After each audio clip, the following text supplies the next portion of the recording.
नमस्कार साथियों, आप सभी का स्वागत है एक बार फिर से नर्सिंग कैरियर इंस्टीट्यूट के ऑनलाइन प्लेटफॉर्म के ऊपर। और आज हम बात करेंगे मूड डिसऑर्डर। तो आइए जानते हैं सबसे पहले कि मूड डिसऑर्डर क्या होता है। मूड डिसऑर्डर जानने से पहले आप ये जानिए कि what is the mean of mood, कि सबसे पहले मूड क्या होता है। तो देखिए, मूड का मतलब होता है, एक प्रकार से हम बोल सकते हैं मूड का मतलब कि मनोदशा। हिंदी में यदि हम जाने तो मूड का मतलब होता है मनोदशा, या हम मूड को बोल सकते हैं कि mood is a mental state. Mood मतलब मनोदशा, या हम बोल सकते हैं मेंटल स्टेट। मेंटल स्टेट का मतलब एक मनोदशा जिसमें व्यक्ति का मूड क्या है। हम कई बार बोलते हैं ना कि हाँ भाई, आज मेरा खाने का मूड है, आज मेरा घूमने का मन है, आज मेरा मूड कहीं बाहर जाने का मन है, आज मेरा ये मूड है, आज तो मेरा पढ़ाई का मन नहीं है, मूड नहीं है। तो ये सारा जो है वो मनादशा होती है, या इसको हम बोल सकते हैं एक प्रकार का मेंटल स्टेट। अब ये मेंटल स्टेट क्या हो सकता है, या तो बहुत ज्यादा मेंटल स्टेट व्यक्ति हैप्पी हो सकता है, क्या बहुत ज्यादा व्यक्ति सैड हो सकता है। मतलब मूड क्या है, या तो खुश होना, या फिर सैड मतलब दुखी होना। तो ये भी क्या है, एक प्रकार का मेंटल स्टेट है। हम सिर्फ अभी बात कर रहे हैं कि what is the mean of mood. Mood का मतलब मनोदशा, या फिर एक प्रकार की मेंटल स्टेट में मानसिक स्थिति क्या है। उसमें व्यक्ति हो सकता है कि व्यक्ति खुश हो सकता है व्यक्ति दुखी हो। ये सिर्फ और सिर्फ मूड कहलाता है। अब हम बात करें मूड डिसऑर्डर। क्या एक व्यक्ति बहुत ज्यादा आवश्यकता से ज्यादा यदि खुश हो रहा है, कि यदि किसी व्यक्ति का बहुत ज्यादा मन का खुश रहना, कि एक व्यक्ति बहुत ज्यादा अपने मन से लेकर बहुत ज्यादा खुश है। दूसरा, खुश के साथ में बहुत ज्यादा इरिटेबिलिटी है। इरिटेबिलिटी का मतलब चिड़चिड़ापन है।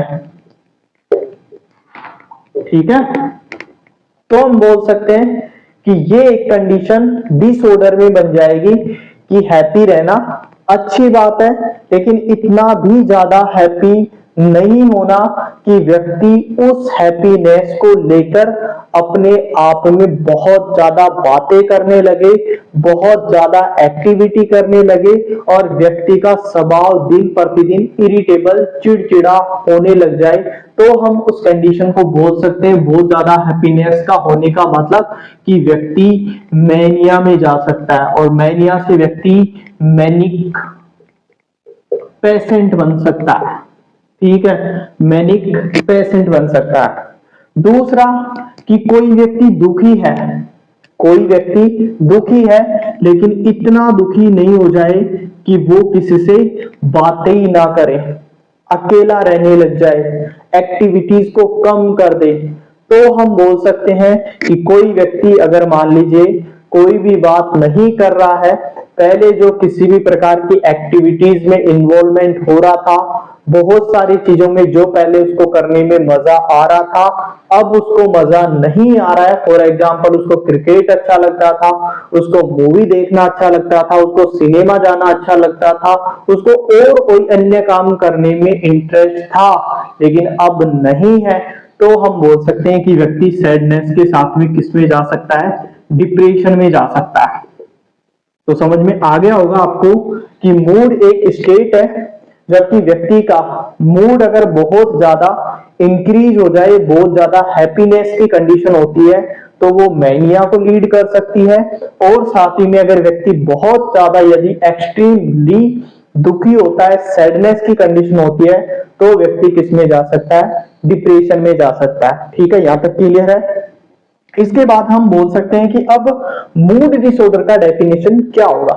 तो हम बोल सकते हैं mood disorder is characterized by mood disorder is characterized by severe mania, या फिर mania and सीवियर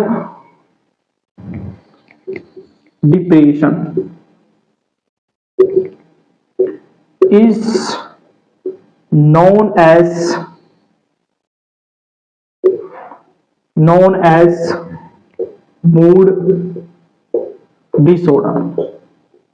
क्या जाना हमने?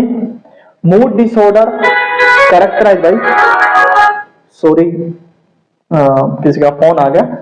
मूड डिसऑर्डर का मतलब कि mood disorder is characterised by severe mania and severe depression is known as mood disorder. यानी कि बहुत ज्यादा सीवियर मैनिया में और साथ ही में यदि अगर मान लीजिए डिप्रेशन में कोई व्यक्ति जाता है तो हम उसको बोल सकते हैं क्या, कि हम बोल सकते हैं मूड डिसऑर्डर। इसमें भी दो कंडीशन आती है। फर्स्ट कंडीशन जो होती है वो आती है आपकी मैनिया, और सेकंड जो कंडीशन आती है वो आती है आपकी डिप्रेशन। ठीक है, मैनिया अपने आप में एक अलग मूड डिसऑर्डर है और डिप्रेशन अपने आप में एक अलग मूड डिसऑर्डर है। तो आई थिंक यहां तक आपको समझ में आ गया होगा।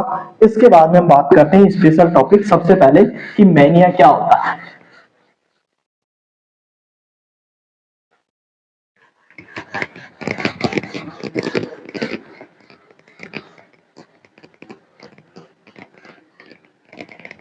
तो सबसे पहले आइए हम बात करते हैं मैनिया। मैनिया मैनिया का मतलब होता है तेजी। हिंदी में भी हम थोड़ा सा लेके चलेंगे कि जो स्टूडेंट जीएनएम के हैं या फिर जिनको थोड़ा सा इनका हिंदी जानना है तो वो भी कोई वीडियो देखे तो उसको आसानी से समझ में आए। तो सबसे पहले मैनिया का मतलब होता है, मैनिया का मतलब तेजी या हम बोल सकते हैं उन्माद। अब मैनिया क्या है? तो मैनिया की डेफिनेशन हम कुछ इस प्रकार से लिख सकते हैं कि mania is a mood disorder. सबसे पहले बिल्कुल सिंपल सा डेफिनेशन कि मैनिया क्या है? एक प्रकार का mood disorder. It is characterised bye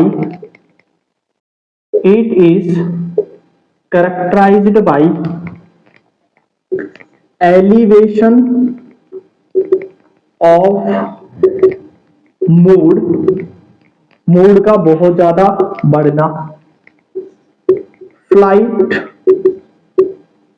of ideas, increase psycho motor activities.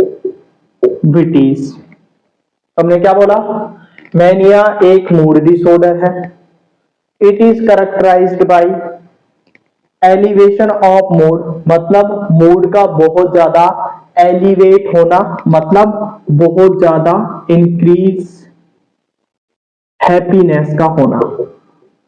बहुत ज्यादा एक व्यक्ति यदि खुश होता है हर एक छोटी छोटी बात को लेके, या पहले जो व्यक्ति बहुत कम खुश था या एकदम नॉर्मल स्वभाव में था, अब उसका स्वभाव ऐसा हो गया कि हर एक बात को लेके बहुत ज्यादा जो है वो बहुत ज्यादा एक्साइटमेंट की कंडीशन हम बोल सकते हैं। बहुत ज्यादा एक्साइटमेंट है उसमें, बहुत ज्यादा खुश है, तो हम बोल सकते हैं कि उसका जो मूड है वो एलिवेट है।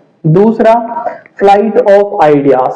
यदि आप ऐसे व्यक्ति से एक बात करें तो मैनिया वाला व्यक्ति आपसे 10 बात करेगा। या फ्लाइट ऑफ आइडिया का मतलब होता है jumping of one idea to another idea rapidly. मतलब एक आइडिया, एक विचार उसके दिमाग में आएगा, एक बात आपसे करेगा तो उसके साथ में 10 बात करेगा। एक आइडिया से डायरेक्टली रैपिडली कन्वर्ट करता है दूसरे आइडिया के ऊपर। मान लीजिए उससे आपने पूछा कि आपको क्या पसंद है, तो वो बोलेगा मेरे को आपकी घड़ी बहुत अच्छी लगती है, मेरे को आपकी घड़ी के साथ में आपकी टी शर्ट बहुत अच्छी लगती है, मेरे को ब्लैक कलर वाली टी शर्ट बहुत अच्छी लगती है, ब्लैक कलर के शूज मेरे को बहुत अच्छे लगते हैं, black colour I love it, black colour, मेरे को ब्लैक कलर वाले शूज बहुत अच्छे लगते हैं, और मेरे को ब्लैक कलर की जो है गाड़ी बहुत अच्छी लगती है, मतलब कुछ भी एक बात में 10 बात बोलेगा कि फ्लाइट ऑफ आइडियाज, एक आइडियाज नहीं, यदि आप उससे बात करेंगे तो बहुत ज्यादा 2 3 4 5 6 7 8 9 10 बातें वो करेगा। इंक्रीज साइकोमोटर एक्टिविटीज, एक्टिविटीज का बहुत ज्यादा बढ़ जाना। कैसे कि पहले मान लीजिए ये एक्सरसाइज के लिए जाता था, 10 से 15 मिनट एक्सरसाइज करता था, या फिर हम बोल सकते हैं कि 10 से 15 minute he yoga and meditation करता था। और अब ये योगा और मेडिटेशन की एक्सरसाइज जो 10 से 15 मिनट की एक्सरसाइज थी, वो हो सकता है 1 से 2 घंटे करने लग जाए, या 10 से 15 मिनट वाला योगा और मेडिटेशन 1 से 2 घंटे करने लग जाए। तो हम बोल सकते हैं कि यार इस व्यक्ति की एक्टिविटीज कहीं ना कहीं बढ़ चुकी है। या हम और एग्जांपल ले सकते हैं कि इतनी भी क्या एक्टिविटी बढ़ जाए, जो व्यक्ति पहले 10 से 15 मिनट एक्सरसाइज करता था, अब वो 1 1 2 2 घंटा 3 3 घंटा एक्सरसाइज कर रहा है, तो हम समझ सकते हैं कि हाँ भाई, और इतना भी क्या एक्सरसाइज करना कि उसके घुटनों में दर्द होने लग जाए, उसकी बॉडी में फटीग आ जाए कि यार मैं तो बहुत ज्यादा थक गया। तो भाई एक्सरसाइज करना ही क्यों था, 10 से 15 मिनट आधा घंटा एक्सरसाइज बहुत है। या फिर योगा एंड मेडिटेशन इतना क्या करना कि लीन हो गया, 4 घंटे ही जो है एकदम मेडिटेशन में पूरा लीन होके बैठ गया। तो हम बोल सकते हैं कि हाँ भाई ये व्यक्ति तो वास्तव में नहीं हमें जा रहा है, नॉर्मल नहीं है। या फिर हम बोल सकते हैं कि एक स्कूल या फिर कॉलेज बॉय है, या फिर हम बोल सकते हैं कि एक जॉब्ड पर्सन है, कोई सा भी एग्जांपल जो फिट बैठे वो समझ सकते हैं। स्कूल का एक बच्चा है, कॉलेज का एक बच्चा है, कॉलेज वाला स्टूडेंट है मतलब, और या फिर हम बोल सकते हैं एक जॉब्ड पर्सन है। तो उसकी मान लीजिए स्कूल की बस आती है, कॉलेज की बस आती है, या जॉब वाले की बस आती है, तो वो उसका वेट ही नहीं कर पा रहा है कि बस मान लीजिए या तो गलती से आज उसको छोड़ के चली गई, या फिर मान लीजिए बस अगर 5 मिनट लेट हो गई, तो व्यक्ति 5 से 10 किलोमीटर पैदल ही निकल जाएगा। तो इतनी भी क्या चलती है कि इस व्यक्ति में यदि हम बात करें तो पैसेंस जो है वो भी क्या है, धैर्य जिसको हम बोल रहे हैं वो भी क्या इसमें कम देखने को मिलता है, कि पैसेंस भी नहीं है। दूसरा,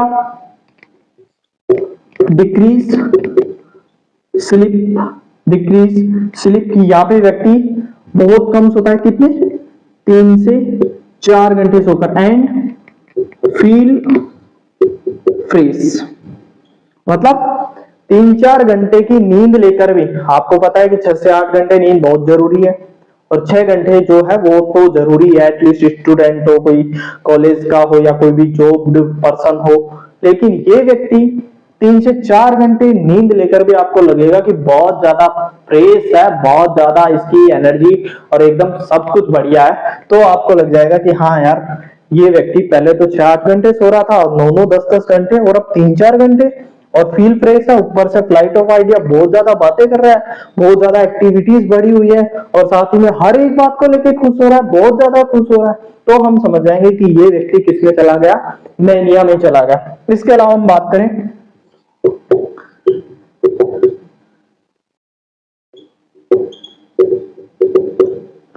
डिस्ट्रक्टिबिलिटी, डिस्ट्रक्टिबिलिटी का मतलब होता है अल्ट्रेशन इन अटेंशन।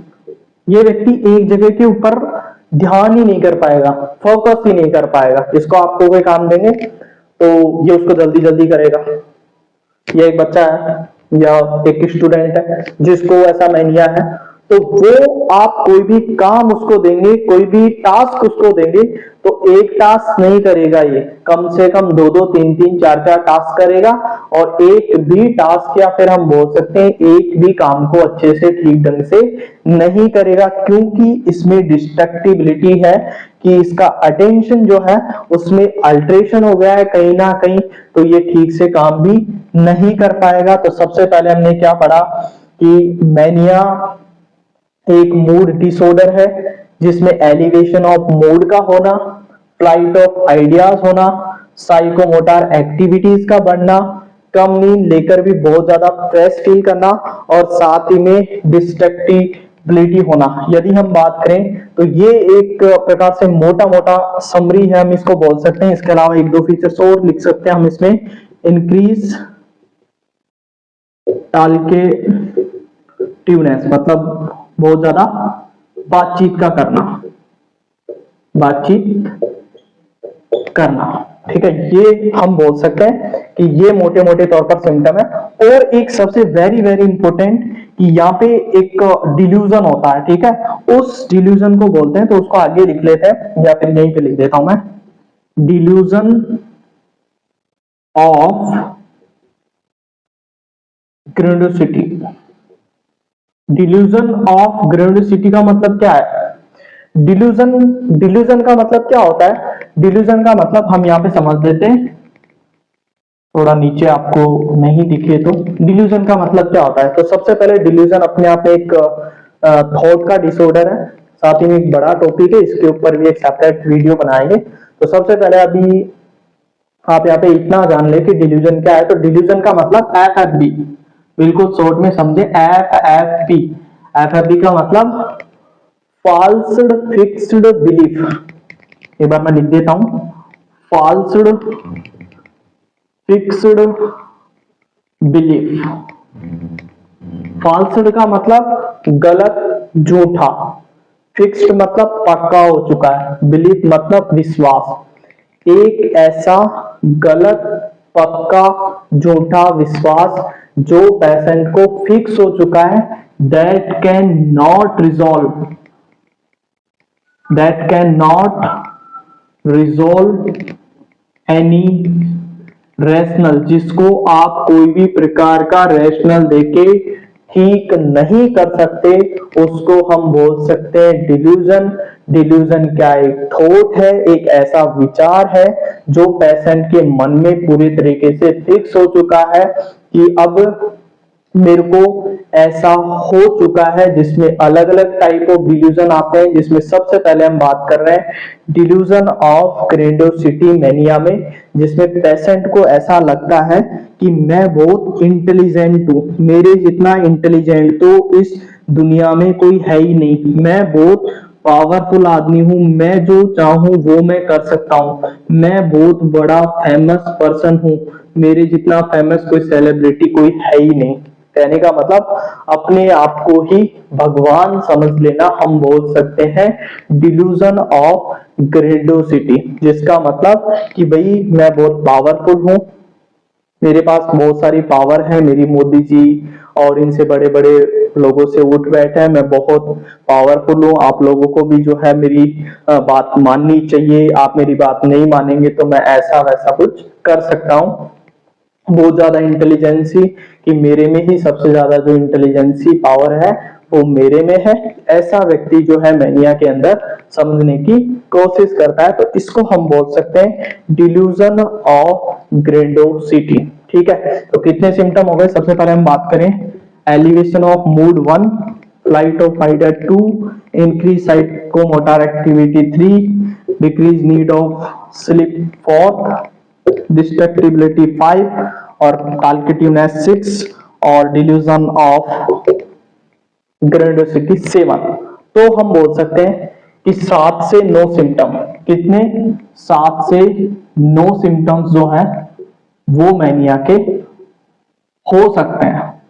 यदि मान लीजिए इनमें से 7 या कुछ एक बुक्स में या और भी 9 सिम्टम्स भी होते हैं, उनमें एक एक दो दो सिम्टम यही रिपीटेटिवली और भी हो जाते हैं, तो हम बोल सकते हैं कि इन 7 सिम्टम्स में से यदि एक बार मैं इसको मिटा देता हूँ, रफ कर देता हूँ, ठीक है। आपने सिम्टम देख लिया, हमने 7 सिम्टम क्या क्या पढ़ा।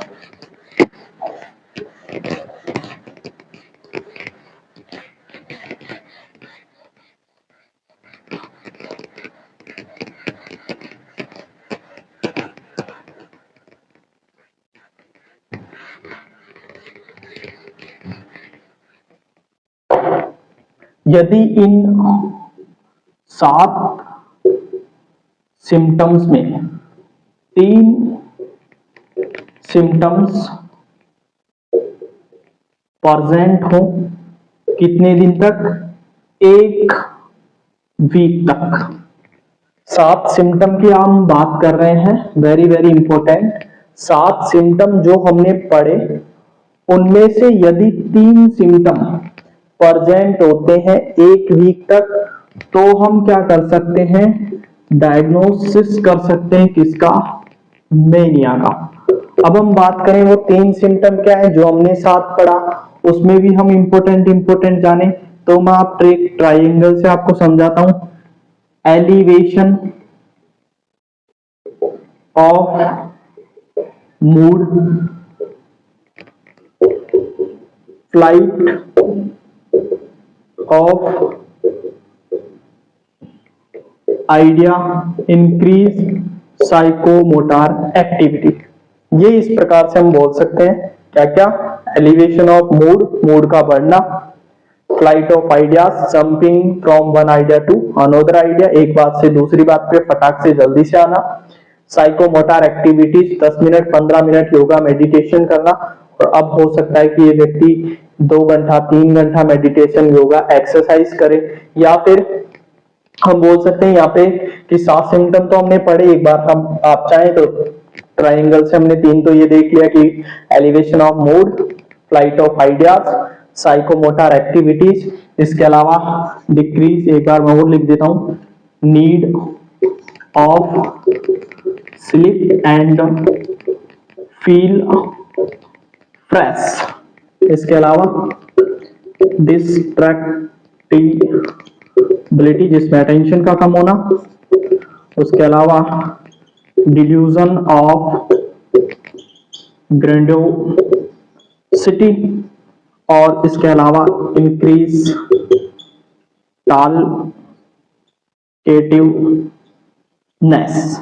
ये इसके सिम्टम हो गए साहब, 1 2 3 4 5 6 7, इनमें से 3 हो गए, ये हो सकते हैं, ये हो सकते हैं, लेकिन शुरुआत में ये सिम्टम ही देखने को मिलते हैं, क्या, एलिवेशन मूड वाला, flight of ideas, increase psychomotor activity वाला। ठीक है, तो ये इसके सिम्टम हो गए। अब हम चाहें तो 1-2 सिम्टम्स और भी जोड़ सकते हैं, कि जैसे एलिवेशन ऑफ मूड है तो व्यक्ति खुश रहेगा, बहुत ज्यादा बातें करेगा, बातचीत करेगा, ये भी हमने यहाँ पे नोट डाउन किया। फ्लाइट ऑफ आइडियाज, एक बात से दूसरी बात पे जल्दी से आएगा, बहुत ज्यादा आइडियाज होना। साइकोमोटर एक्टिविटीज कैसे बढ़ सकती हैं, भाई मान लीजिए कोई भी काम करने लग गया तो जल्दी जल्दी करेगा, एक काम कोई कर नहीं कर पाएगा, 10 बार करेगा, 2 बार करेगा, 15 बार करेगा। डिस्ट्रैक्टिबिलिटी, ठीक से काम को नहीं कर पाएगा क्योंकि अटेंशन नहीं है, अल्टरेशन अटेंशन में फोकस नहीं कर पाएगा। साथ ही में डिल्यूजन ऑफ ग्रेंडियोसिटी, अपने आप को ही भगवान या फिर फेमस या फिर इंटेलिजेंस जो है वो समझेगा। कम नींद लेकर भी, कितनी नींद, 3 से 4 घंटे की नींद लेकर भी क्या करेगा, फ्रेश फील करेगा। तो हम बोल सकते हैं कि हाँ भाई इस व्यक्ति को मैनिया है। कितने दिन में डायग्नोस करना है, 1 वीक में। ठीक है, कितने दिन में, 1 वीक में। ये बात भी आप याद रखिएगा, नोट लगा के लिखते हैं ये बात भी आप, कि मैनिया इज, पूरा ही लिख देता हूं मैं इसको, डायग्नोस्ड बाय 1 वीक। हम मैनिया को डायग्नोस कर सकते हैं कितने दिन में, 1 वीक में, मतलब 7 डेज में हम इसको वो कर सकते हैं। दूसरा एक बात और कि the duration of mania, mania का ड्यूरेशन क्या है, तो हम बोल सकते हैं 0.8 to 1%। हम बोल सकते हैं कि किसी को भी जो लाइफ टाइम रिस्क है, लाइफ टाइम जो रिस्क, या हम बोल सकते हैं कि कितना मैनिया हो सकता है, तो हम बोल सकते हैं कि 100 में से 100% में से 0.8 या 1%, 1% या 1% से भी कम किसी व्यक्ति को जीवन में जो है एक प्रकार का रिस्क रहता है, जोखिम रहता है कि उसको मैनिया कभी ना कभी जिंदगी में हो सकता है। दूसरा, ये तो हमने समझ लिया एक बार ड्यूरेशन। यहाँ पे 1-2 सिम्टम्स और बताना था मेरे को, जैसे कि पार्टिसिपेशन ऑफ न्यू एक्टिविटीज, या हम बोल सकते हैं पार्टिसिपेशन ऑफ न्यू एक्टिविटीज, या फिर न्यू वर्क हो सकता है, और नया कोई शौक हो सकता है, जैसे participation of new activities, new work का मतलब कि यहाँ पे व्यक्ति नए नए तरीके से नए नए शौक करने लग सकता है। जैसे कि व्यक्ति मान लीजिए थोड़ा सा रीच है, पैसे वाला है, तो घर से ऑफिस गया, घर से ऑफिस गया, और इसका मान लीजिए कोई गाड़ी लेने का विचार था या नहीं था, लेकिन ये वापस जब आया ऑफिस से घर, तो हो सकता है कि ये बढ़िया एक जो गाड़ी है, लग्जरी लग्जरी कार खरीद के लेके आ गया, जो हो सकता है कि इसको नीड नहीं था, लेकिन इसके पास में पैसा था और इसने इस गाड़ी को परचेज करके जो है वो लेके आ गया। तो घर वाले भी देखेंगे कि यार गाड़ी की कोई जरूरत नहीं थी और ये गया था ऑफिस, और वापस में जब आया तो गाड़ी किसकी है, गाड़ी क्यों लेके आ गया। या फिर घर में मान लीजिए किसी के आसपास में कोई घर में ही परिवार में अगर छोटा मोटा भी झगड़ा हो गया, छोटा मोटा भी यदि वायोलेंस हो गया, तो ये व्यक्ति क्या करेगा कि घर वालों से लड़ाई कर लेगा, या जो सामने वाला जो भी व्यक्ति है उसके ऊपर अटैक कर देगा। मतलब आपको मैंने बताया कि ये व्यक्ति साथ में ही क्या है, एक प्रकार से वायलेंस के साथ में इरिटेबिलिटी भी है, थोड़ा सा चिड़चिड़ापन भी है, इसमें एक्टिविटीज बढ़ रही है, मन बहुत खुश है, और अपुनिशी भगवान है, इल्यूजन ऑफ ग्रैंडिसिटी है, तो ये किसी की सुनेगा ही नहीं। तो फिर क्या करेगा कि तोड़ फोड़ भी कर देगा कि भाई सामने वाले का जो भी है उसको एक दो थप्पड़ लगाना है, या फिर गाली गलौज करना है, या फिर हो सकता है कि उसकी गाड़ी का शीशा तोड़ देना। तो फिर लगेगा कि यार वास्तव में इस व्यक्ति का जो बिहेवियर है वो नॉर्मल व्यक्ति के कंपेयर में कहीं ना कहीं इसका व्यवहार जो है वो अल्टर तो हुआ है। ठीक है, तो इससे पता लग जाएगा कि हाँ भाई इस व्यक्ति को मैनिया हो चुका है। एक वीक 7 दिन देखने को मिले तो हम बोल सकते हैं। नई नई एक्टिविटीज का मतलब कि जैसे गाड़ी जो है वो निकला के लेके आ गया, या फिर मान लीजिए बहुत ज्यादा पहले स्मोकिंग नहीं करता था, अब स्मोकिंग करने लग गया। दूसरा कि पहले अल्कोहल नहीं पीता था, अब अल्कोहल मतलब शराब बहुत ज्यादा पीने लग गया। या फिर गांजा गांजा पहले नहीं पीता था, अब गांजा फूंकने लग गया। मतलब ऐसी एक्टिविटीज जो पहले नहीं करता था लेकिन अब मैनिक एक्टिविटीज की वजह से करने लग गया। या फिर हम बोल सकते हैं, नेक्स्ट थीम पे लिख लेते हैं, इंक्रीज सेक्सुअल डिजायर। बहुत ज्यादा सेक्सुअल जो डिजायर है उसका बढ़ना, कि पहले व्यक्ति जो है सेक्सुअल डिजायर के लिए उसकी सेक्सुअल डिजायर ही नहीं थी, बिल्कुल भी अर्ज ही नहीं थी, और अब कि उसकी डिजायर जो है वो बहुत ज्यादा बढ़ गई है। हम बोल सकते हैं बहुत ज्यादा इंक्रीज होना किसका, सेक्सुअल डिजायर का। जो लिबाइडो है वो क्या हो जाएगी, इंक्रीज हो जाएगी। तो हम बोल सकते हैं साथ ही में स्मोकिंग, अल्कोहल, गांजा एक अलग ही जो शौक था ही नहीं। पहले स्मोकिंग नहीं करता था, अल्कोहल नहीं पीता था, गांजा नहीं फूकता था, या फिर सेक्सुअल डिजायर कम थी, वो बहुत ज्यादा हुई। तो हम बोल सकते हैं कि ये सारा उसका नया एक्टिविटीज या फिर ऐसे सिम्टम्स क्या हो सकते हैं, मैनिया के हो सकते हैं। या फिर हम बोल सकते हैं कि व्यक्ति बहुत ज्यादा डोनेशन करने लगे, बहुत ज्यादा दान दया धर्म करने लगे।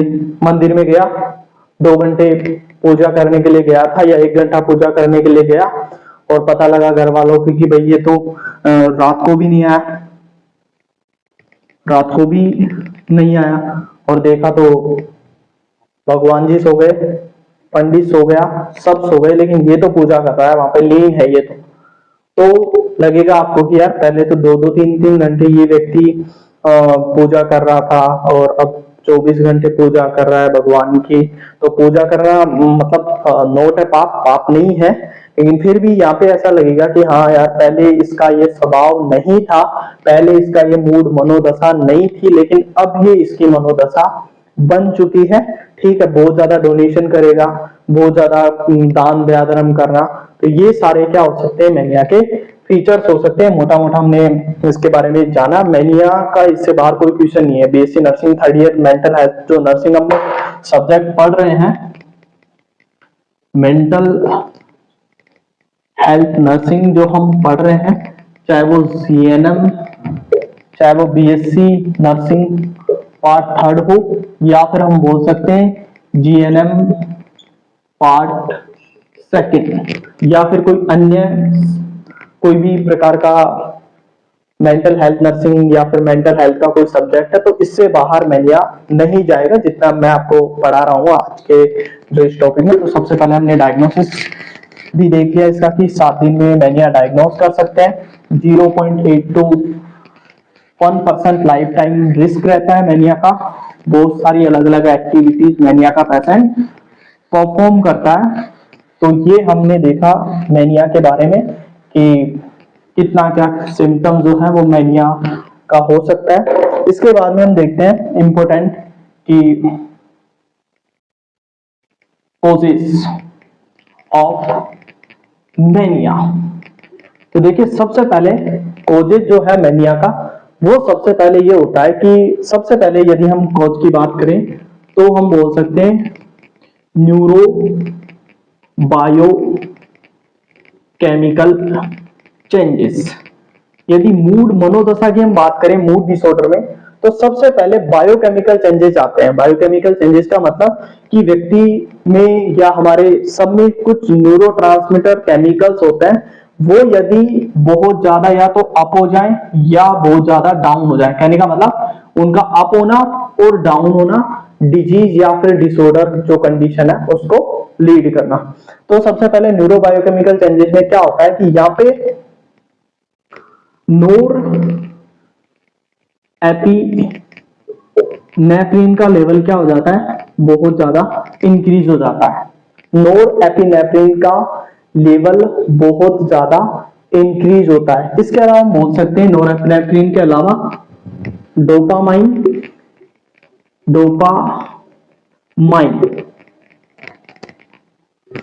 एंड सीरोटोनिन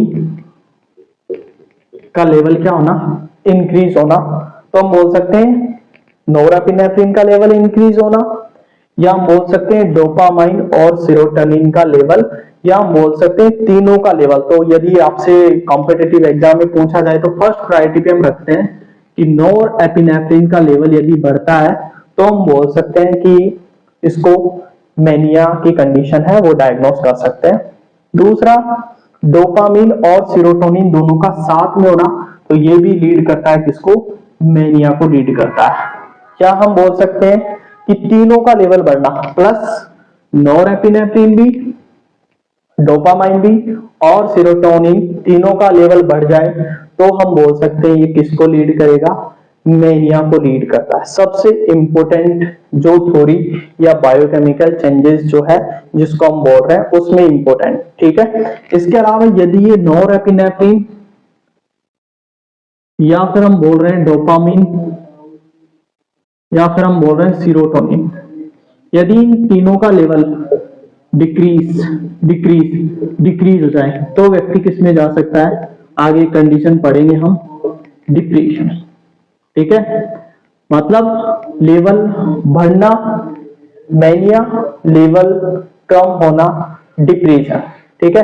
तो ये एक इंपॉर्टेंट जो है वो कोज हो गया, इसका कारण हो गया। इसके बाद में हम बात करें तो हम बोल सकते हैं सोशल फैक्टर, या फिर हम बोल सकते हैं डायरेक्टली कि सोशल फैक्टर में कि अर्ली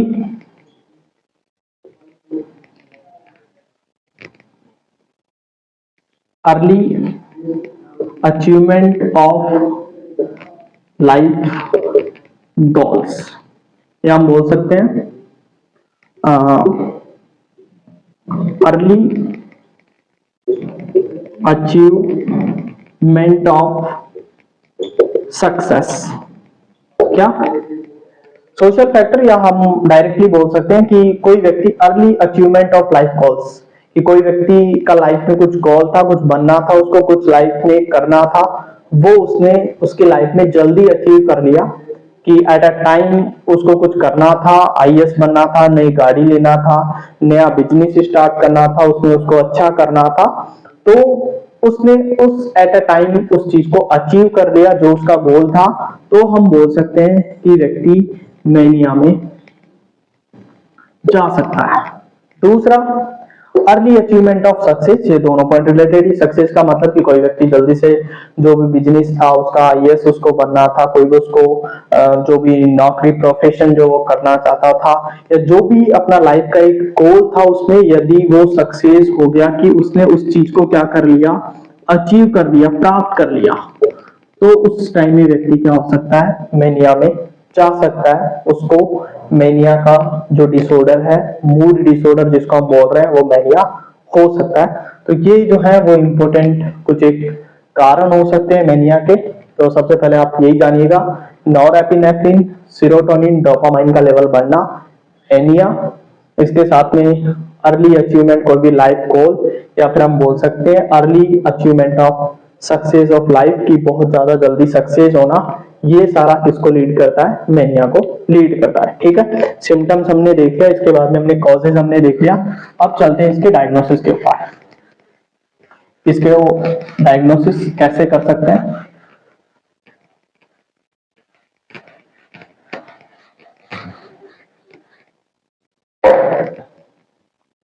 डायग्नोसिस ऑफ मेनिया, तो देखिए डायग्नोसिस ऑफ मेनिया में सबसे पहले हम थ्योरेटिकल भी चल रहे हैं, एकेडमिक भी चल रहे हैं और साथ ही में कॉम्पिटिटिव भी चल रहे हैं। तो सबसे पहले आप याद रखिएगा ICD-10 क्राइटेरिया।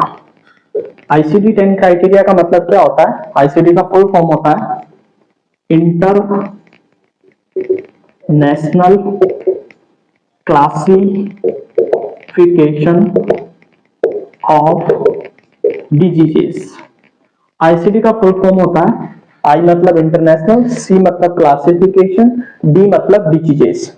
कि ICD-10 ने एक ऐसा क्लासिफिकेशन बना रखा है, एक क्राइटेरिया फिक्स कर रखा है, जिसके मध्य बहुत सारी जो डिजीज है उनकी एक क्राइटेरिया है कि भाई ICD-10 क्राइटेरिया ये दर्शाता है कि इंटरनेशनल क्लासिफिकेशन ऑफ डिजीज कि इससे आप मेनिया को डायग्नोस कर सकते हैं। ठीक है, पहली बात तो सबसे पहले ICD-10 क्राइटेरिया। इसके बाद हम बोल सकते हैं second, based on sign and symptom. Based on sign and symptoms, इसका मतलब कि आप क्या कर सकते हैं, साइन एंड सिम्टम्स को क्या कर सकते हैं, असेस कर सकते हैं। और जब आप साइन एंड सिम्टम असेस करेंगे तो सबसे पहले आप ट्रायंगल याद रखिए कि हाँ भाई तीन जो सिम्टम्स है वो व्यक्ति में प्रेजेंट हो, या उसके अलावा तीन प्रकार के सिम्टम्स प्रेजेंट हो, कितने दिन तक, 7 डेज के लिए। तो हम बोल सकते हैं, इसको डायग्नोस कर सकते हैं कि हाँ इस व्यक्ति को क्या हो गया, मेनिया हो गया है। ठीक है, इसके अलावा हम चाहें तो उसकी पेशेंट यदि एबल है, patient is able to take self history, तो आप क्या कर सकते हैं, पेशेंट की हिस्ट्री ले सकते हैं यदि पेशेंट एबल है तो। या हम बोल सकते हैं ज्यादा बढ़िया कि यहाँ पे हम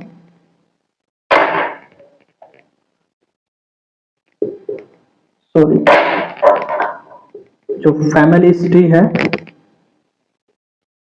फैमिली हिस्ट्री जो है घर वालों से जो है, पारिवारिक जो मेंबर्स हैं उनसे हम उसकी जो फैमिली हिस्ट्री है उसको हम कलेक्ट कर सकते हैं। तो हमने क्या जाना, ICD-10 क्राइटेरिया एक इंटरनेशनल क्लासिफिकेशन ऑफ डिजीज है, जो जिस कैटेगरी में जो डिसऑर्डर्स रखे गए हैं उनसे हम पता लगा सकते हैं कि इसको मैनिया हुआ है, डिप्रेशन हुआ है, इसको स्किज़ोफ्रेनिया हुआ है, जो भी हुआ है उनकी कैटेगरी बनी हुई है, वो सबसे पहले असेस करना है। दूसरा हम बोल सकते हैं कि बेस्ड ऑन ICD के अलावा साइन एंड सिम्टम, क्या साइन एंड सिम्टम है, 7 डेज तक प्रेजेंट है, तो हम बोल सकते हैं इसको मेनिया है।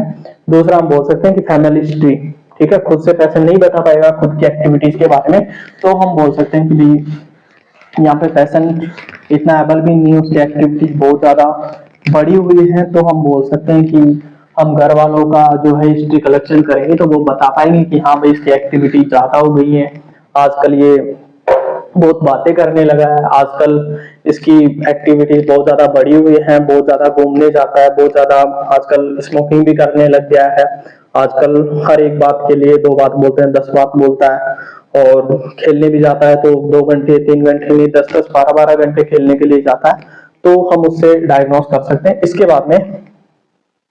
इसके बाद में आप ये भी जान लें यहीं पे कि stages of mania, stages of mania की स्टेज दी गई है मैनिया की। तो सबसे पहले ये जाने कि आप स्टेज ऑफ मैनिया कितनी होती है। तो 4 स्टेज होती हैं मैनिया की, ठीक है।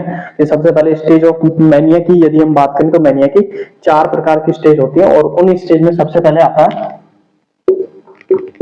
यूफोरिया।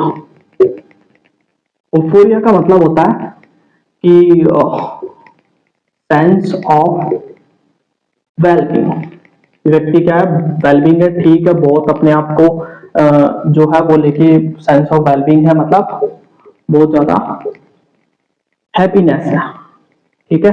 या हम बोल सकते हैं दूसरा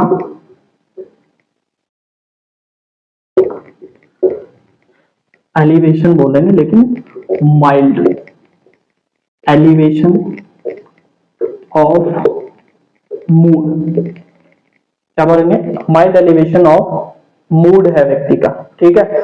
इसको हम बोल सकते हैं कि सेंस ऑफ वेलबींग, यूफोरिया, बहुत ज्यादा आनंद में, अपने आनंद में रहना, मतलब बहुत ज्यादा हैप्पीनेस, खुश होना। दूसरा माइल्ड एलिवेशन ऑफ मूड, जिसको हम बोल सकते हैं, या फिर इसी को हम एक नाम से और बोल सकते हैं, और ये भी क्वेश्चन है एक प्रकार का, हाइपोमेनिया। हाइपोमेनिया का मतलब mild elevation of mood is known as hypomania. Hypomania का आप ड्यूरेशन याद रखिएगा। हाइपोमेनिया का जो ड्यूरेशन होता है वो कितने दिन का होता है, 4 दिन का होता है आपका हाइपोमेनिया। इसके बाद में हम यूफोरिया के बाद में बात करें तो इसके बाद में आता है इलेशन। इलेशन, सॉरी, इलेशन का मतलब होता है increase psychomotor activities. Increase psychomotor activities, यहाँ पे व्यक्ति की एलेक्शन वाली कंडीशन में साइकोमोटर एक्टिविटीज बढ़ जाती हैं। और साथ ही में यहाँ पे जो हमने सेंस ऑफ वेलबींग पढ़ा है तो वो भी यहाँ पे हम क्या कर देते हैं, ऐड कर देते हैं, सेंस ऑफ वेलबींग। तो हम बोल सकते हैं सेंस ऑफ वेलबींग, बहुत ज्यादा मन का खुश होना, हैप्पीनेस होना, और उसी के साथ में एक्टिविटीज का बढ़ना इलेशन कहलाता है। और हम इसको बोल सकते हैं मॉडरेट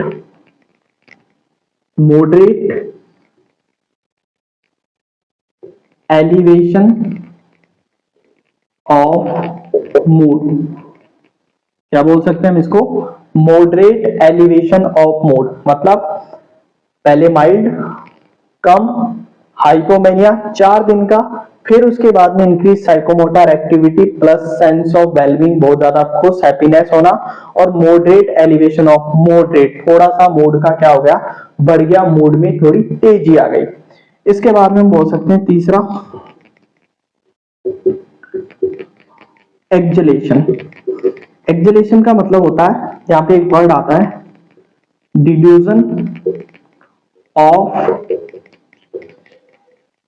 ग्रेंडोसिटी। डिल्यूजन ऑफ ग्रेंडोसिटी का मतलब कि यहाँ पे एक व्यक्ति को ग्रेंडोसिटी हो जाती है। ग्रेंडोसिटी का मतलब कि अपने आप को बहुत ज्यादा, हमने अभी प्रीवियस में पढ़ा कि बहुत ज्यादा अपने आप को इंटेलिजेंट, फेमस, पावरफुल, ऐसा वाला व्यक्ति अपने आप को समझता है। तो यहाँ पे भी क्या होगा, वही बात कि यहाँ पे delusion of grandiosity plus psychomotor activities increase होना प्लस सेंस ऑफ वेलबींग होना, ये यहाँ पे भी क्या हो जाएगा, ऐड हो जाएगा। तो हम इसको क्या बोल सकते हैं, एक्सलेशन। बात समझ में आ गई होगी। 3 यूफोरिया, एलेशन, एक्सलेशन, और लास्ट एक्सटेसी। एक्सटेसी का मतलब होता है कि डिलीरियस, या हम बोल सकते हैं स्टूप्रस मैनिया, ठीक है। यहाँ पे हमने एक चीज छोड़ दी, यहाँ पे हम बोल सकते हैं सीवियर एलिवेशन ऑफ मूड। जैसे स्टेजेस चलती रहती है, mild, moderate, severe, severe elevation of mood, ये भी आप याद रखिएगा। इसके बाद में एक्सटेसी का मतलब होता है डिलीरियस स्ट्रूपस मैनिया, यानी कि हम बोल सकते हैं कि सबसे डिलीरियस वाला, सबसे डेंजर टाइप, सबसे स्ट्रूपस वाला जो टाइप मैनिया का है वो आपका क्या है, very very severe, very very severe mania कौन सा है आपका, 4th टाइप वाला एक्स्टेसी। तो हम बोल सकते हैं इसको स्टुपस या डिलेरियस मैनिया के नाम से भी जानते हैं, ठीक है। और इसमें भी हम सारी चीजों को वापस ऐड कर देंगे। वही सबसे पहले हमने जाना sense of wellbeing, increase happiness, mild elevation of mood, इसको हाइपोमेनिया बोल सकते हैं 4 दिन, increase psychomotor activities elation, sense of wellbeing, moderate elevation of mood, इसके बाद में exaltation, delusion of curiosity, increase psychomotor activity, sense of wellbeing, plus plus होता जाएगा ये। और एक्सटेसी, डिलेरियस, स्टुपस मैनिया, जिसमें व्यक्ति बहुत ज्यादा इडियट स्टुपर हो चुका है और बहुत भयानक जो मैनिया की कंडीशन है। और साथ ही में ये भी याद रखें आप कि मैनिया एक डेंजरस फुल कंडीशन है, ठीक है, क्योंकि ये व्यक्ति, इसको डिल्यूजन है, डिल्यूजन का मतलब फॉल्स एंड फिक्स्ड बिलीफ है, और फेमस, पावरफुल, इंटेलिजेंट अपने आप को समझ रहा है, तो ये व्यक्ति कभी भी तोड़ फोड़ कर सकता है या फिर दूसरे के लिए डेंजर हो सकता है, और दूसरे के छोड़िए आप खुद के लिए भी डेंजर है ये। यदि आप इसको कोई टास्क दे, कुछ चीज बोले, तो ये अपने आप को भगवान ही समझ रहा है कि भाई माता शेरावाली मेरे में आती है, बालाजी मेरे में आते हैं, या फिर ऐसी कोई शक्ति मेरे में है जिससे मेरे को तो कुछ ही नहीं होगा।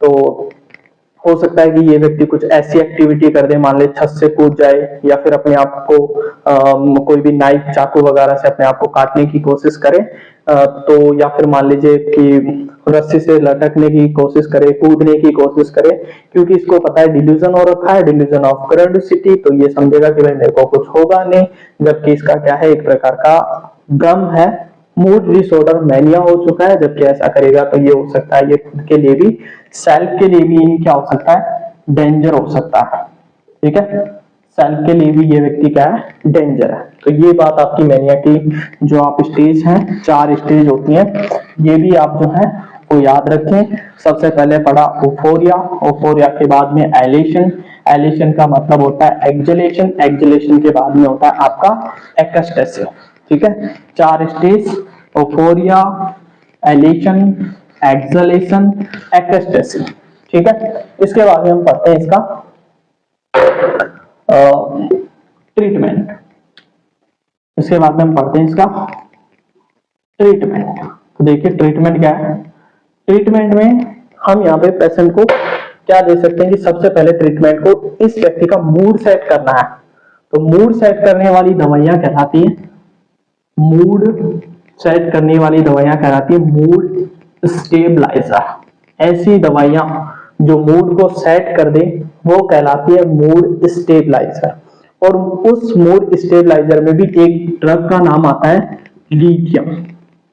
एक बार नहीं, 10 बार नहीं, 50 100 बार पूछा गया है कि डीओसी ऑफ मैनिया, मैनिया की ड्रग ऑफ चॉइस क्या है, मैनिया की ड्रग ऑफ चॉइस क्या है, तो आंसर जाएगा लिथियम।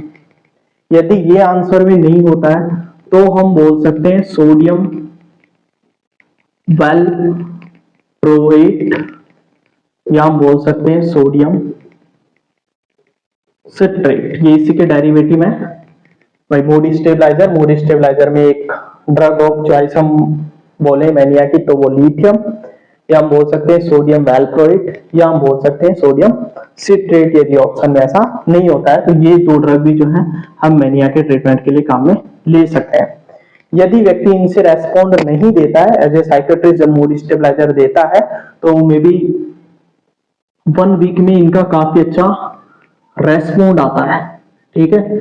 अब मैनिया की रिकवरी भी आपको बता दूं कि जो रिकवरी है, रिकवरी जो है, रिकवरी ऑफ मैनिया, ये रिकवरी ऑफ मैनिया जो है वो यदि आप 1 वीक में व्यक्ति अगर ठीक से मूड स्टेबलाइजर ड्रग लेगा तो व्यक्ति ठीक हो जाएगा। लेकिन क्या होता है कई बार 1 वीक, 2 वीक, 3 वीक लेने से व्यक्ति ठीक होता है, तो फिर जो है पारिवारिक जो भी मेंबर्स होते हैं, घर वाले होते हैं, वो कि यार अब दवाई लेने की क्या जरूरत है, तो फिर वापस से व्यक्ति क्या हो सकता है कि मैनिया, या फिर हो सकता है कि डिप्रेशन में भी चला जाए। तो यहाँ पे हम बात कर रहे हैं कि इसकी रिकवरी है वो 3 से 4 मंथ में, 3 to 4 मंथ में इसकी जो है वो कंप्लीट रिकवरी हो जाती है। 3 to 4 मंथ में इसकी कंप्लीट रिकवरी हो जाती है मेडिसिन लेने से। ठीक है, तो ये भी आप याद रखें कि रिकवरी ऑफ मैनिया 3 से 4 महीने में जो है वो आराम से हो जाती है। और इसके अलावा साथ ही में 1 वीक में अच्छा रेस्पॉन्ड आ जाता है। और यदि आप इसकी मेडिसिन भी ना दें तो 5 से 6 महीने में मैनिया अपने आप भी ठीक हो जाता है। लेकिन आप खुद देखिए कि ऐसे व्यक्ति को 5 से 6 महीने तक आप जेल थोड़ी ना पाएंगे। बहुत ज्यादा खुश रह रहा है, बहुत ज्यादा बातें कर रहा है, कहीं घूमने जा रहा है तो वहीं से आ ही नहीं रहा है, बहुत ज्यादा डोनेशन कर रहा है, या मान लीजिए उसकी एक्टिविटीज इतनी बड़ी हुई है कि अब अल्कोहल पीने लग गया है, गांजा फूकने लग गया है, तो ये क्या है। और साथ ही में डिल्यूजन हो गया उसको, तो डेंजर भी है ये। तो हम 5 से 6 महीने का वेट थोड़ी ना करेंगे। जैसे हमको पता लगेगा कि हाँ भाई ऐसे ऐसी कंडीशन है, तो फिर हम इसको तुरंत क्या करवाएंगे, डायग्नोस करवा के ट्रीटमेंट स्टार्ट करवा देंगे। तो ये भी आप याद रखिए, मूड स्टेबलाइजर जो मूड को सेट करती हैं क्या क्या होती है, lithium drug of choice, sodium valproate, sodium citrate, ये हम दे सकते हैं। इसके बाद में जो साइकियाट्रिस्ट है यदि इनसे रेस्पॉन्ड नहीं करता है तो यहाँ पे हम एंटी साइकोटिक मेडिकेशन भी काम में ले सकते हैं। एंटीसाइकोटिक मेडिसिन काम में क्यों ले रहे हैं, क्योंकि देखिए मूड डिसऑर्डर हम बात करें तो ये एक प्रकार की साइकोटिक कंडीशन है। कौन सी कंडीशन है, साइकोटिक कंडीशन। आगे हम डिस्कस करेंगे कि साइकोटिक कंडीशन क्या होती है और साथ ही में न्यूरोसिस वाली कंडीशन क्या होती है। अभी आप याद ये रखें कि यहाँ पे व्यक्ति को खुद से पता नहीं होना। ठीक है, खुद से जो पता है कि भाई मैं इस चीज से सफर कर रहा हूं तो व्यक्ति को न्यूरोसिस बोलते हैं। और व्यक्ति को पता नहीं है मैं इस चीज से सफर कर रहा हूं, मतलब मैं मैनिया से सफर कर रहा हूं, मेरे को पता ही नहीं है, पेशेंट को पता ही नहीं है, तो हम बोल सकते हैं वो कौन सी कंडीशन आपकी साइकोटिक कंडीशन कहलाती है। तो हम बोल सकते हैं यहाँ पे एंटी साइकोटिक मेडिकेशन हम उसको दे सकते हैं। और उसमें भी हम कौन सी मेडिसिन, क्लोरप्रोमा जीन जो मेडिसिन है वो हम उसको दे सकते हैं। ठीक है, जिसको हम CPZ बोल रहे हैं। ये मेडिसिन या फिर और भी एज ए साइकियाट्रिस्ट जो है वो रिकमेंडेशन कर सकता है, वो मेडिसिन हम दे सकते हैं। इसके अलावा यहाँ पे हम बेंजोडायजेपिन्स भी दे सकते हैं। बेंजोडायजेपिन्स का मतलब होता है कि एक प्रकार का बेंजोडायजेपिन्स जो है वो सीडेटिव्स है, एंटी एंजेलाइटिक ड्रग्स होती हैं जिसमें लाम पाम मतलब नींद वाली दवाइयां। तो एक्टिविटीज को कम करने के लिए कि भाई व्यक्ति यदि ठीक से सोएगा, 3-4 घंटे सो रहा है, 6-8 घंटे सोएगा, 10 घंटे सोएगा, तो उससे भी थोड़ा न्यूरोट्रांसमीटर जो है वो थोड़ा लेवल में आएगा और न्यूरोकेमिकल जो चेंजेस है वो थोड़े से ठीक होंगे। तो यहाँ पे हम उसको नींद की दवाइयां भी जो है बेंजोडायजेपिन, जिसको सेडेटिव्स बोलते हैं हम, लामपाम जैसे कि लोराजी पाम, डाया जी पाम, एल प्राजोलाम, ये वाली जो ड्रग्स हैं वो एज ए साइकियाट्रिस्ट जो है प्रेफरेंस के आधार पर दे सकता है। यदि मूड स्टेबलाइजर मूड सेट नहीं करती है तो एंटीसाइकोटिक और साथ ही में बेंजोडायजेपिन जो ड्रग्स हैं वो आप ट्रीटमेंट में काम में ले सकते हैं। यहाँ पे हम बात करें कि साइकोथेरेपी, तो यहाँ पे साइकोथेरेपी या फिर हम बोल सकते हैं कि काउंसलिंग के लिए जो पेशेंट है इज नॉट मतलब पेशेंट यहाँ पे यदि हम साइकोथेरेपी काउंसलिंग की बात करें तो पेशेंट जो वो है एबल ही नहीं है, पेशेंट आपसे मीट ही नहीं, मिलना ही नहीं चाहता, मतलब पेशेंट आपसे डील ही नहीं कर पाएगा कि आप उसको face to face counselling provide करवा पाए, या फिर एक साइकोलॉजिस्ट तो यहाँ पे मतलब इसको काउंसलिंग दे ही नहीं पाएगा।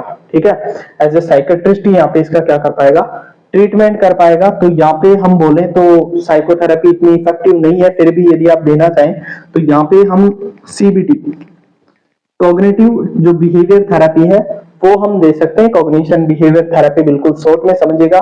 कॉग्निशन, कॉग्निशन का मतलब होता है थॉट, या हम बोलते हैं थिंकिंग, कि यदि आप किसी व्यक्ति के थॉट थिंकिंग पैटर्न को बदल दें तो उसका व्यवहार क्या हो जाएगा,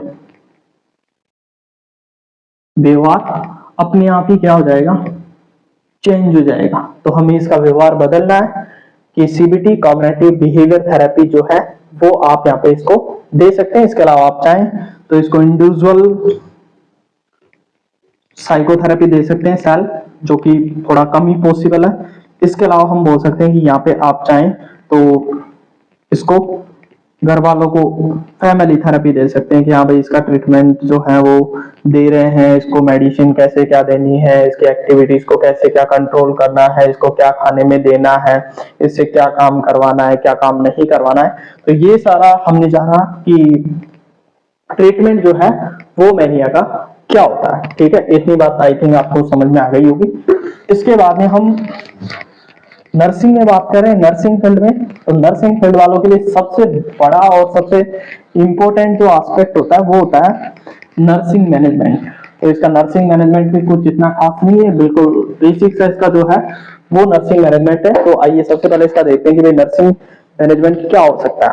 ठीक है, तो नर्सिंग मैनेजमेंट में हम यहाँ पे बात कर सकते हैं कि जो भी इसको मेडिसिन दे रहे हैं, मतलब जो भी इसका ट्रीटमेंट चल रहा है, वो आपको ट्रीटमेंट बंद नहीं करना है विदाउट जो साइकेट्रिस्ट की रिकमेंडेशन है। तो सबसे पहले हम बात करते हैं कि नर्सिंग मैनेजमेंट ऑफ मैनिया। तो नर्सिंग मैनेजमेंट ऑफ मैनिया में सबसे पहले एक नर्स का क्या हम बोल सकते हैं कि नर्स कैसे मैनेज कर सकती है मैनिया को, या फिर हम इसको कैसे मैनेज करेंगे, नर्सिंग मैनेजमेंट क्या है। तो सबसे पहले टू प्रोटेक्ट दी पेशेंट या self and others from injury. हम बोल सकते हैं कि सबसे पहले प्रोटेक्ट करना है पेशेंट को भी सेल्फ, क्योंकि जो पेशेंट है उसकी खुद को जो क्या है सेल्फ को प्रिवेंट करवाना है, क्योंकि उसको डिल्यूजन जैसा है, साइकोटिक कंडीशन है, खुद ही अपने आप में बहुत पावरफुल है, तो वो अपने आप से खुद को भी हार्म पहुंचा सकता है। और साथ ही में अदर्स दूसरे लोगों का भी ख्याल रखना है कि कोई व्यक्ति उससे यदि ऐसी वैसी बातें करता है तो हो सकता है कि वो खुद के लिए तो डेंजर हो ही इस मैनिया वाले पेशेंट के लिए, हो सकता है साथ में दूसरे पेशेंट के लिए भी क्या हो सकता है, थोड़ा सा डेंजर हो सकता है। एंड कंटिन्यू दी मेडिकेशन, इसको कंटिन्यू मेडिकेशन देनी है without continue the medication as prescribed by psychiatrist. ठीक है, जो साइकेट्रिस्ट ने आपको ड्रग दी है वो इसको कंटिन्यू मेडिकेशन देनी है, बिना जो है साइकेट्रिस्ट के गाइडेंस के आपको या रिकमेंडेशन के आपको इसकी मेडिसिन वगैरह जो है वो बंद नहीं करनी है। इसके अलावा to provide finger food of the patient, कि यहाँ पे पेशेंट को आपको क्या करना है, फिंगर फूड करना है। क्यों? Due to increase psychomotor activity. जैसे एक बच्चा होता है वो एक्टिविटीज बहुत ज्यादा करता है कि स्कूल से घर आया, खाना एक दो बाइट खाया, फिर खेलने के लिए चला गया, तो इस प्रकार ही यहाँ पे मैनिया के पेशेंट की भी एक्टिविटी बढ़ी हुई होती है। तो यहाँ पे भी हम फिंगर फूड देंगे, और फिंगर फूड कैसे कि एक रोटी जो चपाती है वो लेंगे और उसमें जो भी सॉस या फिर चटनी वगैरह जो भी सब्जी है उसको रोल करके और इस पेशेंट को यहाँ पे देते हैं due to increase psychomotor activity. ठीक है, इसके बाद में to participation of the patient to participation of the patient in activities।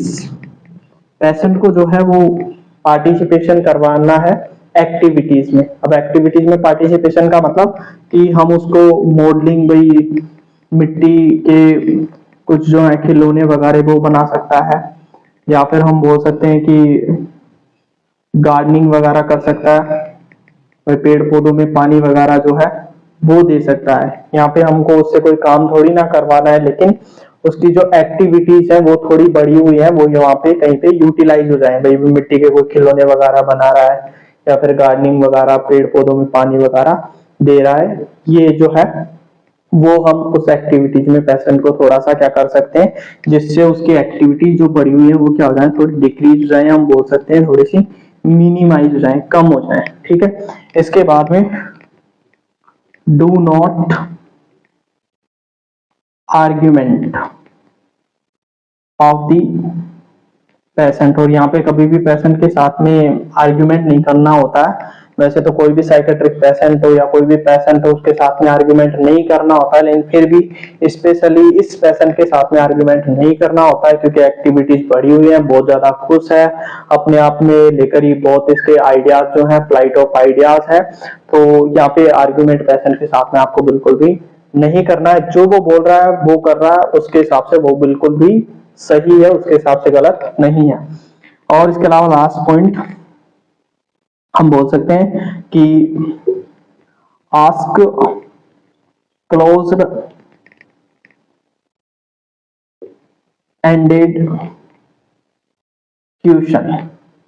यहाँ पे जो है वो पेशेंट से हम पूछते हैं क्लोज एंडेड क्वेश्चन का मतलब कि जितना हमारे को उससे पूछना है, यदि हम उससे कोई बात पूछते भी हैं या साइकेट्रिस्ट उससे कुछ पूछता है या फिर साइकेट्रिक नर्स कुछ पूछती है, तो सिर्फ उससे इतनी बात पूछनी होती है जितना आपको उस चीज के लिए रेस्पॉन्स चाहिए, पता करना है, उतना ही हम उससे पूछते हैं। ऐसा नहीं है कि आप ओपन एंडेड क्वेश्चन की तरह नाम क्या है तो वो अपना भी नाम बता देगा, घर वालों का भी बता देगा, हो सकता है अपने आस पड़ोसियों को नाम बता दे और किसी चीज का भी नाम बता दे। फ्लाइट ऑफ आइडियाज है, एक विचार नहीं, माइंड में अनेकों विचार, 10-15 विचार चल रहे हैं। तो कोशिश ये करें यहाँ पे आस्क क्लोज एंडेड क्वेश्चन जो है वो पेशेंट से पूछना है। अब इसमें हम देखें कि बिल्कुल बेसिक सा पेशेंट को प्रोटेक्ट करना है, दूसरे को भी प्रोटेक्ट करना है, मेडिसिन जो साइकेट्रिस्ट ने दी है वो प्रॉपर टाइम से देना है, विड्रॉल नहीं करना है, बीच में नहीं छोड़ना है, उसके साथ में फिंगर फूड देना है। ये क्वेश्चन एक बार नहीं, 2 बार नहीं, 10 बार नहीं, काफी बार पूछा गया है कि भी फिंगर फूड देते हैं तो वो एक्टिविटीज इंक्रीज होने की वजह से देते हैं या फिर मैनिया वाले पेशेंट को कौन सा फूड देते हैं। तो आप याद रखिएगा कि फिंगर फूड जो है वो मैनिया वाले पेशेंट को देते हैं। ये वेरी वेरी इंपॉर्टेंट क्वेश्चन है। साथ ही में ये भी एक क्वेश्चन है कि क्लोज एंडेड क्वेश्चन पूछे जाते हैं यहाँ पे। ठीक है, क्या आपको याद रखना है और साथ ही में पार्टिसिपेशन भी करवाना है एक्टिविटीज में, कि भाई जो काम है वो आप थोड़ा बहुत उससे करवा सकते हैं, एक्टिविटीज बढ़ी हुई होने के कारण। ठीक है, तो ये एक प्रकार का छोटा सा बिल्कुल short and sweet nursing management है, 4-5 पॉइंट है बेसिक सा। तो ये मैनिया आपका यहाँ तक कंप्लीट हुआ। मैनिया में आप थ्योरेटिकल बात करें एकेडमिक लेवल से तो इससे ज्यादा कोई क्वेश्चन बनेगा नहीं। वीडियो को देखिएगा, लाइक करिएगा, शेयर करिएगा और यदि वीडियो अच्छी लगी हो तो कमेंट करिएगा। यदि